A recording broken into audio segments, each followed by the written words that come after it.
Bonsoir, peuple de la Terre! Aujourd'hui, j'ai décidé de vous partager une histoire sur le gaspillage alimentaire. L'histoire se passe il y a quelques mois dans une épicerie près de chez vous. J'étais allé acheter des tomates pour mon pépin. Puis là, j'arrive dans le rack à tomates, puis j'en vois une qui a une petite bosse dessus, tu sais, une pas pire bosse, tu sais, assez pour que personne ne veuille l'acheter. Fait que là, je la spot tout de suite, je me dis, hey, toi, je t'achète. C'est pas vrai que tu vas finir dans les poubelles en ma présence. Puis imaginez-vous donc que j'arrive à la caisse, puis je mets ça, sur le tapis roulant. Puis là, ma caissière, quand elle voit la tomate, tout de suite, elle a le réflexe de la prendre, bien pour la sacrer au vidange. Wow, minute, là!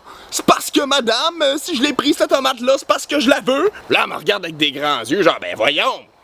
Quand on achète de quoi, c'est parce qu'on veut que ça soit de qualité, voyons! Tu vas pas acheter ça? Là, je dis, oui, c'est ça que la plupart du monde, ils veulent. On a des critères de beauté pour notre bouffe, pis c'est pour ça qu'il y en a autant qui se ramassent dans les poubelles, pis ma tomate, elle va être bonne pareil, même s'il y a une petite poque m'a coupé. C'est justement pour ça que je l'achète, pour pas que vous la sacriez au vidange. Wow! Une feuille, c'est l'automne. Puis je sais que chaque aliment qu'on jette, on jette pas juste l'aliment en tant que tel, mais aussi toute l'énergie, puis le pétrole, puis tout que ça l'a pris pour la faire pousser, puis l'amener jusqu'ici, puis toute la parcelle de terre aussi que ça l'a pris pour faire pousser cette bouffe-là. Tu sais, on jette environ la moitié de la bouffe qu'on produit, fait que j'essaie de réduire cet impact-là. Là, comme... Ah, puis je t'en laisse. Je t'en donne. OK.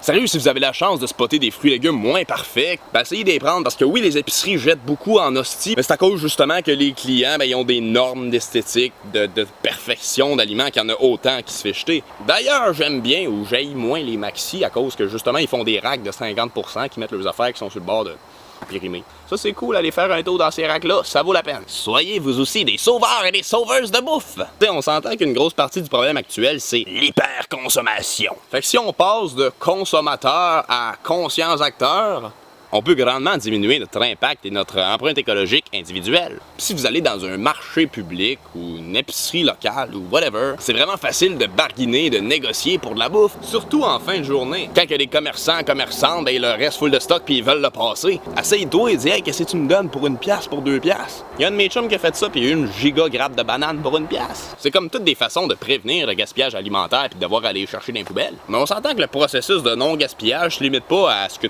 comment t'achètes ta bouffe. C'est aussi ce que t'en fais après. Parce que oui, les fermes et les épiceries gaspillent énormément, mais saviez-vous que les plus grands gaspilleurs dans toute la chaîne, c'est les ménages. Le monde qui arrive chez eux, puis qui mettent leurs affaires dans le frigo, puis qui les oublient, puis là, ça pourrit. Ah coudonc, je l'ai oublié, on sac au vidange, puis c'est pas grave, on va en racheter. C'est juste de l'argent.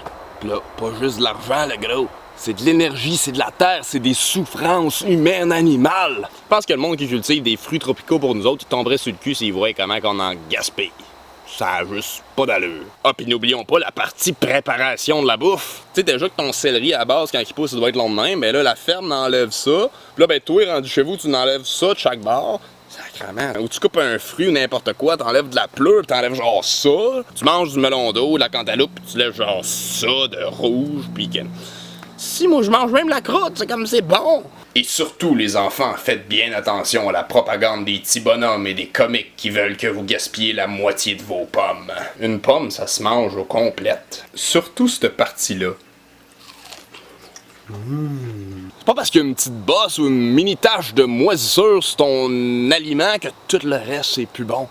Tu peux le couper. Puis le reste va être bon. Puis si tes légumes s'en viennent un peu moins frais, fais une soupe avec. Il va juste avoir plus de goût, c'est malade! Puis en plus, le monde sera pas capable de gratter le chaudron, fait que souvent, il reste genre des grosses portions dans des chaudrons, puis là, tu sacs ça au vidange, parce que tu... L'on trouve, il y en a plus, ou des pots de beurre de peanut, ou whatever.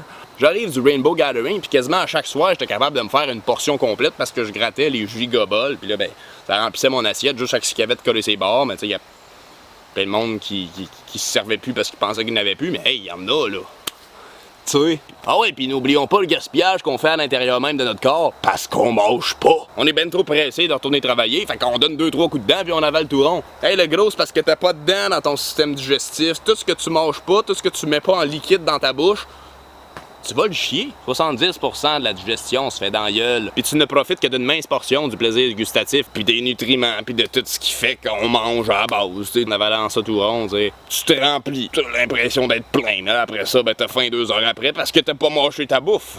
Puis si tu prenais plus le temps de prendre des petites bouchées, de mâcher bien comme faut, tu le saurais quand t'es plein, parce que le signal pour que ton estomac dise à ton cerveau que t'es plein, mais ça prend à peu près 20 minutes à se rendre. Fait que tu vas pas passer ton temps à t'over-nourrir puis à t'over-remplir, tu sais. Ça paraît peut-être pas, mais au final, on en gaspille en crise de la bouffe. Il y a du monde qui mange des miettes de pain qu'ils trouvent à terre, ils ont absolument rien à se mettre sous la dent. Puis nous autres, vu qu'on a l'abondance, ben on peut se permettre d'en gaspiller autant, mais sacrément, ça a pas d'allure, là. Tu sais, ça c'est comme l'aberration qu'il y a la moitié de la planète qui essaye de perdre du poids, puis ben l'autre moitié qui meurt de faim. Anti-gaspillage! Ça, c'est mon genre d'action directe en estime. Me promener partout, gratter les pots de beurre de pinot, gratter les fonds de chaudron avec mes doigts, manger les plats que le monde, ils sont sur le bord de jeter parce que ça sent plus trop full frais. Ouais, puis n'importe quand que vous avez l'opportunité de refiler ce que vous autres, vous êtes sur le bord de jeter aux poubelles, vous êtes dans un événement public ou whatever, il vous reste de la bouffe dans votre assiette, vous êtes sur le bord de l'acheter, donnez-la à quelqu'un! C'est pas vrai que tout le monde est dédaigneux, là. Il y a du monde qui va en prendre, il y a du monde qui va être super content. Puis même si pour toi, la bouffe a plus l'air bonne, mais peut-être que pour quelqu'un, elle est super, pis c'est comme, oh yes, le fruit est plus mou, il est plus mûr, ça va être malade. C'est ça qui arrive tout le temps quand tu trouves des mangues ou des fruits d'un dumpster, c'est comme, trop parfaitement mûr! Puis c'est aussi pour contrer ce gaspillage alimentaire-là que l'année passée, j'ai décidé de partir le mouvement Free Food for Free People. C'est des groupes sur Facebook où est-ce que quand tu récupères des grosses quantités de bouffe ou bien que tu te retrouves avec des choses de trop que tu sais que tu vas gaspiller, ben tu peux le poster sur le groupe Facebook puis dire hey, j'ai ça à donner, qui c'est qui le veut, puis ben tu peux juste aller le mettre quelque part dans un parc avec une boîte, puis là t'écris épicerie gratuite ou à donner. Que Free Food for Free People de Montréal qui a genre 10 000 membres à cette heure, puis il y en a un à Québec, il y en a un à Trois-Rivières, il y en a un à Saint-Hyacinthe, il y en a un au centre du Québec, il y en a un à Sherbrooke, il y en a un à Rouen. Bref, ça pop de partout, puis s'il y en a pas dans ta ville, ben tu peux tout simplement en créer un toi-même. Puis si tu veux te débarrasser de quelque chose pour justement pas que ça se gaspille, puis que ça serve à nourrir quelqu'un, t'es presque assuré de trouver preneur ou preneuse. Save all the food! S'il vous plaît, ne gaspillez plus de nourriture! C'est une aberration! Mettons fin aux aberrations! Les aberrations, c'est du passé! C'est fini, les aberrations! Fuck les aberrations! Bon, ça va faire le niaisage. C'était ça, ma petite histoire sur le gaspillage. À la prochaine chicane. Retour aux sources. Pouvoir au peuple, vote for nobody. And vote intelligently with your money. Free yourself to free the world. Notre révolution, tant attendue, est arrivée. Elle est verte.